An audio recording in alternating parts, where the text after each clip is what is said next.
My English 3 capstone test.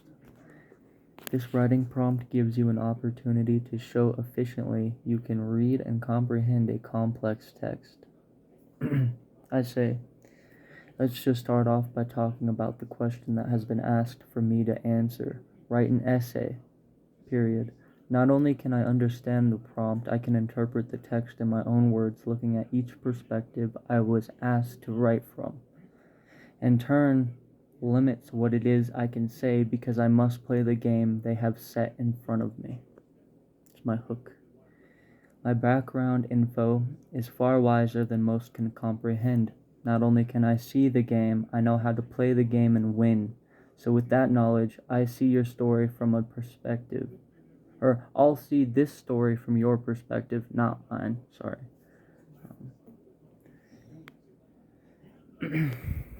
How I understand what it is you are trying to teach us is something like, don't think that way, look over here so you don't question that. And if you do question it, you will be punished. That's my perspective. And what I'm about to write about is a good example of that very idea. What I have been asked is to justify and agree with the perspective of an economic feminist who fought for women's rights in the late 1800s. The story, in short, is about why it is okay for her to sell the land both her family and her husband settled on. This being justified by the fact that she was mistreated by her husband throughout the marriage. So, at the end, she sells everything and takes the kids, leaves the husband, who is being portrayed as the tyrant in the story, behind. You can see it from a lot of perspectives, but at no point was a lesson learned from each side. The woman gets a better dealing of cards than the man just because her family previously owned the land. I was asked to define justice around this point. At no point do I see justice, meaning a general respect for a people or person. There is no respect in revenge, that's for sure. I feel I was not treated properly, and this is why I'll make you suffer, and it is okay because of list the rules, that it has absolutely nothing to do with the word or meaning justice. If anything, that is the definition of injustice. Like I mentioned before, I see this story from a real-world angle, one that is hard to swallow.